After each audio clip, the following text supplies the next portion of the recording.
The Thing has gotten some pretty insane buffs for Season 3 and is amongst the top tanks to play currently. Between his ability to harass the front line and fly through the air now, he is a menace no matter what comp he is up against. My name is Paz, an Eternity player on the competitive ladder, and I'm going to tell you all of the things you actually need to know in order to pop off and carry on The Thing. Before we get started with his abilities, understand that The Thing is a tank that thrives in tight spaces where he can force the enemies to get up close and personal. If the enemies can't run, they will always lose to The Thing. So once you win a fight, it is very important that you play to hold in very specific places to take advantage of your strong brawling potential. The Thing loses when he plays in open space, so do your best to avoid that and you're golden. Starting with his primary melee attack, The Thing has his rocky jabs that can punch at a rate of 1 combo every second. Each punch does 40 damage each, so each combo does 80 damage each. The punches also have a range of 4 meters too, which might not sound like a lot, but it's a pretty considerable amount for a melee character. Whether or not your punches are going to connect is indicated by this red color mat that gets placed over top of the enemies you are punching, as you can see on screen. This is why it can sometimes feel like a Good Thing player always knows the exact distance they need to be able to punch you, well, because they actually know, because they're just getting highlighted and they just can see that. Other than that, the punches are unlimited. You don't have to reload. You just kind of have to punch, so it's a bit uninteresting. You also can pretty much just hold this punch at close range whenever you want to because it doesn't slow you down. The other thing about the punch is that it is like an AoE cone within those 4 meters, so if people are standing really close together, you're going to be cleaving a lot, so you're going to get your ult really fast as well. When you add in his Haymaker, the primary fire begins to get a lot more fun, so let's talk about that ability next. The Thing's Stone Haymaker is his alternate fire that charges up a heavy punch, dealing 90 damage to targets that are hits. Unlike the rocky jabs, The Thing only throws 1 punch with this ability instead of 2,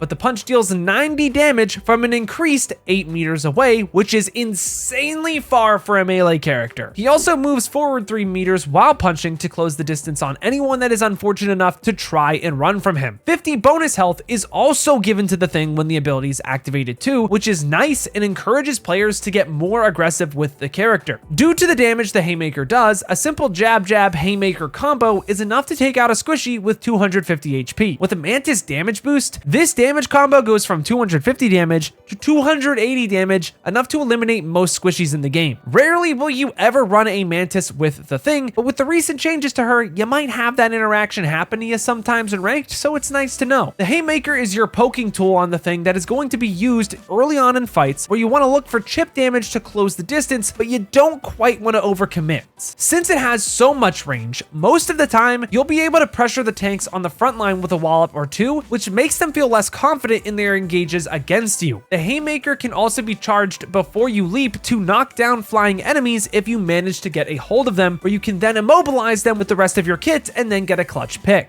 The big thing is that you want to be very careful that you do not overcommit with your punches. Benjamin Grimm is a beefy guy that is an even beefier target for the enemy DPS to farm ult off of you. So just make sure that if you're going to jump at a flyer to take them down, that you are not going to have to waste all of your cooldowns to just try to get that pick. And if you do, you have to be very confident that you're actually going to confirm the pick too. Use the Haymaker to poke and push yourself forward until you feel confident that you can brawl out. Because of this, the ability is used a ton and you should almost always be right clicking. Then when you are in that left click range like we were talking about, you want to jab Haymaker to deal as much damage as possible over and over again. Before we talk about his new jumping abilities, let's discuss his Yancy Street charge. By default, when the player presses shift, The Thing will begin charging forward 2 times faster than normal for 5 seconds, where he will then slam the ground, knocking up all enemies hit, and leaving behind a zone, canceling all movement abilities for the enemies in a pretty large 8-meter radius. Canceling movement abilities could be as simple as just Black Panther dashes, but it could also be as game defining as canceling Phoenix's ability to ult, amongst others. The player can also run the full 5 seconds or cancel early by pressing again by default. I'm eccentric accentuating this by default idea because you should really turn this ability to hold in the settings. With the default setting, you cannot slam right away like you can if you have hold to dash on. This is going to be important to fix once we understand the other parts of the charge. In terms of damage, enemies hit with the charge take 30 damage, the slam deals 20, and then the immobilization zone is going to be dealing 15 damage per second. You don't really want to be getting hit with this ability is what I'm trying to tell you here. On top of the damage, activating this ability gives the thing 200 bonus health and has a cooldown of 10 seconds, and that bonus health is immediately going to fade away once the charge is over. If you thought the thing sounded weak in the previous 2 chapters, this is the ability that makes him really good. You live and die by the charge, and it is the reason why divers will ban you out most of the time. How you use the ability depends on the enemy composition though, because it can be used in one of 3 ways. One is to confirm picks, commonly on the front line. The second is to peel for your team. Most of the time, players are picking the thing to peel for their backlines. When the Black Panther on the enemy team looks to jump on your backline, all you need to do is slam your supports as the BP goes in to leave him defenseless, where you can give him a knuckle sandwich to the dome. This is why having holds to dash on is really nice, because it makes it really easy to just tap the ability just by pressing shift and then immediately punch without really needing to aim the ability. Confirming picks with the ability comes down to practice in order to be more consistent. If you're playing against an enemy Magneto and he uses bubble, if you are safe in doing so, charging forward and slamming him to knock him up in the air and then slowing him down is a very viable way of setting your team up for a kill. Another way to confirm picks is to just ignore that front line altogether and dash past them to pressure the enemy supports. These situations are not very common because if you dash into a team of 6, you are going to probably just blow up if they have any kind of sustained damage like Punisher, Phoenix, Squirrel Girl, Moon Knight. You kind of get the vibes here. But let's say that you have a Spider-Man of your own that starts pressuring supports on a domination map and you see the opportunity to slam the ground and stop the enemy Loki from snapping away. That pressure makes it possible for you to go in and make something happen with your Spider-Man. The dash also makes you immune to getting frozen by Luna Snowballs too, making it an even more consistent play for you to hit the slam and confirm the pick. It doesn't have to be on a support either. If you see a Punisher pretty close and out of position, you can just kind of charge on him if you don't have any leap and take him out with some help.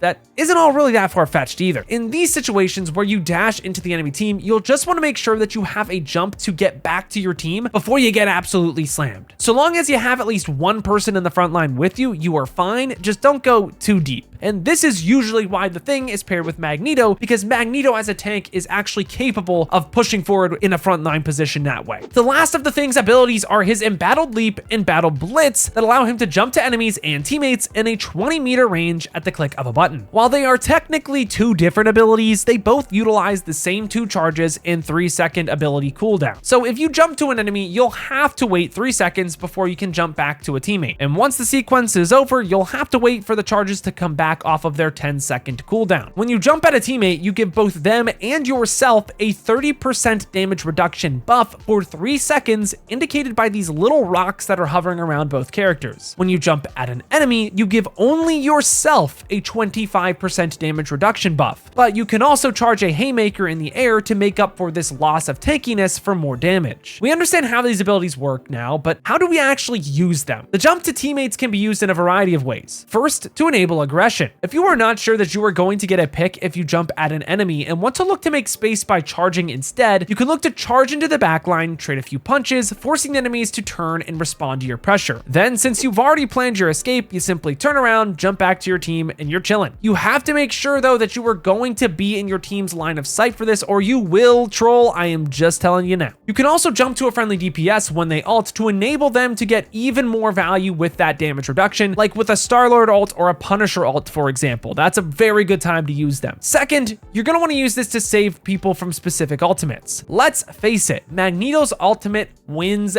games, specifically when he uses it to absolutely dunk on your supports when they're ulting. And if you are playing the thing in ranked, chances are your random is not playing Magneto with you. You need to make up for your lack of willingness to play the hard meta, as tough as that sounds. Before, you would have to jump to your support to give them a damage reduction buff, making it harder for Mag to confirm the pick on them. Now with the jump to enemies, there are more options, but we'll get to those later. Finally, the last way to use the friendly leap is to confirm picks in one-on-ones. The jump not only gives you and your teammate a damage reduction buff, it also sends you right to their position, allowing you to instantly punch the target that they are dueling if they are in a close proximity duel. Think about a Hela that is taking an off angle on your team, and you notice that the enemy BP is about to dive her without her realizing. This is a moment for you to jump to her as the Panther dives, slam the ground, and then get a free 6v5 fight. You might be wondering though, well, Paz, why don't you fly to the Panther instead? Well, both jumps have the same result in terms of positioning when you finish the leap, but you can get more damage reduction value with the jump to a teammate than the enemy. So if you're going to try to take a 1v1 or a 2v1, I guess in this situation, make sure that you're jumping to your teammate because you're still just getting a lot more value that way. In an ideal setting, you'll be jumping to peel and confirm picks in 1v1s pretty rarely though, and this is because the thing won't be really played in these heavy poke compositions that require multiple DPS to go really deep with their off angles. However, when you're playing ranked, that's where it's just a big old circus and nothing is perfect, so you need every single tool in your toolbox ready to go if you're really gonna pop off in ranked. All right, but now how do we use the leap aggressively on enemies? The first way everyone talks about is to take down flyers, but this is a lot more niche than you think it is. The problem with the jump is that it only goes 20 meters, which isn't as far as you think it is. Oftentimes, flyers are playing out of your team's range and you won't be able to jump to them. So instead of trying to take them out of the sky and tunnel visioning them out of the get-go, instead, path efficiently throughout the fight while pressuring the enemy team so they walk back, and then you're going to be able to catch those flyers off guard in rotation. Once you do take a flyer out of the sky, they're cooked, but they will use this to their advantage and jingle the keys in front of you to get you to feed, especially Ultron because he can dash back, so you have to be patient. The second way is to completely counter some key ultimates. Just like the Magneto example, there are other ultimates you can completely cancel by being aggressive with your leap.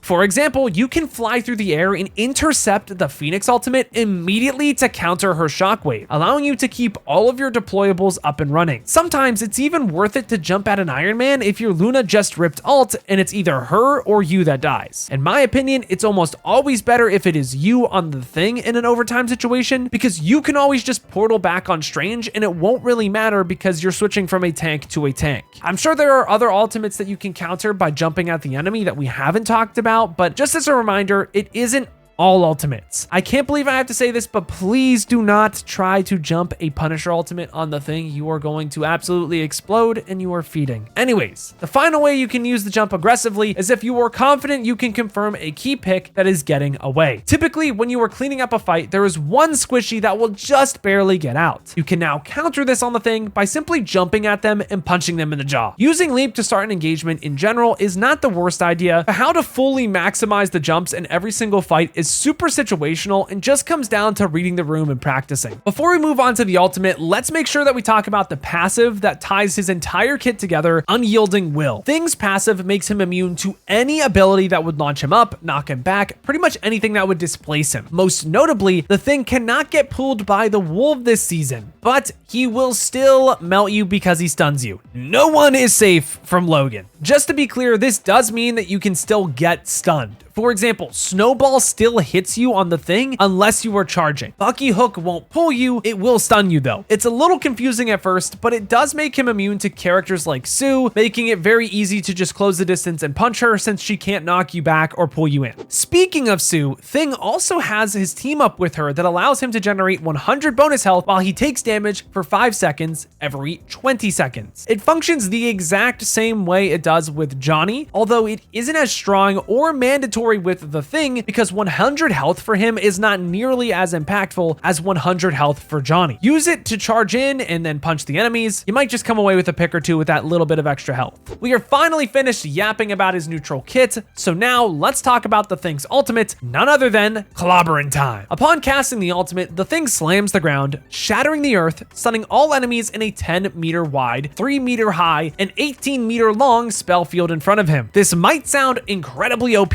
but the slam doesn't start just right away at 18 meters long. It has a rippling effect that will shatter with the earth pretty shortly thereafter. So what this means is that you do have time to dodge, but not a whole lot of time. And if you dodge backwards, you aren't exactly doing yourself any favors because the ripple's just gonna catch up with you. Think of his slam as a rectangular prism that elongates quickly but not instantly in front of him. This is why it can sometimes feel like you're getting sniped by him from his immediate left and right because it's the width that's getting you there. Whenever the ultimate hits an enemy target, They take 100 damage, and they are also stunned for 2.5 seconds. The ultimate also only costs 2,800 to charge. So if you feel like the enemy thing has it every single fight, take note of how many times he is punching your front line. He only has to hit his primary combo 35 times to charge it. And that's pretty insane, especially when you consider how many times support ults get mirrored and he's just gonna punch you. He can also generate charge for his ultimate while you are stunned by the ultimate he just casted. The ultimate also goes through shields unless you put one directly below you and jump above that 3 meters to dodge the ultimate. But this usually doesn't happen unless it's with Emma, to be honest, and it's so hard to pull off that it's something that you don't really have to worry about all that often. The way you want to use the ultimate on the thing is to either counterattack after enemies use stunnable ultimates, like strong threats of Doctor Strange ult or Hawkeye ult to name a few, or to set up and engage on a support before they ult. Let's say the enemies have a support ult, but your team messed up and doesn't have one. Instead of sitting around and doing nothing, try to set up a play to slam the enemy team's Luna before she ults, or at the very least, try to force her to use it sooner rather than later to give yourself a chance. Other than that, the ultimate is pretty simple. You charge it fast and you rip it. You're either going to find a pick or at the very least force a support ultimate, and then you're going to have the later support ult if your team mirrors it. It is not unheard of to charge 2 ults either in super long fights, so you really want to start fights with this. Now that we understand the thing's kit in its entirety, what counters him? Starting with the Vanguards, Emma is the bane of your existence on the thing. You are a charge generator for her with your huge hitbox and easy to crystal frame. The nice part about this season though is that people are finally catching up to actually banning her pretty often, making your life not that miserable. Groot also is very annoying since he can wall you off after you go in, making it impossible to escape with a leap back to your team. When playing against him, try and wait to hard engage until after he invests his big wall, since the small walls shouldn't really be enough to stay up for a long time for you to get fully walled off. This is because they have less health, and surely we have gotten to the place as a community where we're shooting Groot walls. As for DPS, those that can farm off of you with consistent pressure are super annoying to play against as the thing. The heavy contenders in no particular order are Punisher, Squirrel Girl, Iron Man, Phoenix, Moon Knight, and arguably Bucky and Wolverine still in the right circumstances. Without a Magneto, you are going to hate your life against all of these characters and are honestly just better off putting the mag in the bag. Supports usually aren't too much of an issue for the thing though. It's what they enable that becomes an issue. If Rocket ults and shoots in your face, you can die in 2 seconds, which I guess is pretty annoying, but I am not switching off of the thing because of a support, let alone a rocket. The DPS are usually what dictates whether I switch off or not. As for who the thing likes to play with, I do want to highlight the team up he has with Wolverine where he can throw him across the map. There is some cool tech with this where you can just throw him, jump to him, and then slam in the air, blasting the entire enemy team, especially against Groot, which is pretty niche, but it is nice. The best tanks to pair alongside the thing are either Emma or Magneto. Big shocker, they're the meta ones, just whoever isn't banned that you can play alongside. As for DPS, those that like to brawl out in close quarters engagements are nice, like Magic, Bucky, Phoenix. A lot of characters can function pretty well here. Johnny is also good not only because the thing can bully enemies into bad space, allowing Johnny to clean up, but also because they both share the team up with Invisible Woman. No synergy out of these characters will be as strong as Invisible Woman with the Fantastic Four. It is just a nasty team up that needs to be played whenever available. It's been that way for seasons. Now that we understand the thing's kit and the people he likes and doesn't like to play in the game with him, let's discuss what we have learned today with 3 different VODs. How we all doing, everybody? Again, I gotta be a little quiet because as you can see outside, I'm recording late, but today we're gonna be looking at the person we've pretty much been looking at for all of our tank guides, today being Climate.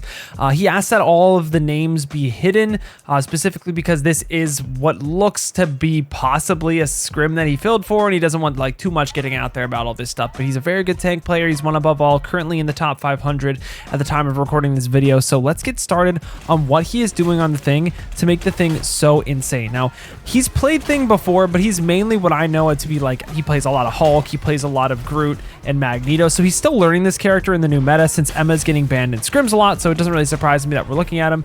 But the main takeaway I want to get from just this fight alone is, first, to start everything out, he's always pressing right click. He's always getting that extra bonus shield that we were talking about earlier that's just so crucial to be getting on this character. The next thing is, watch how when support ultimates are mirrored, he's going to just be punching the enemy team to get his ultimate extremely fast. He was at 34 at the start of this fight and is going to be 65 after like 6 to 7 punch rotations.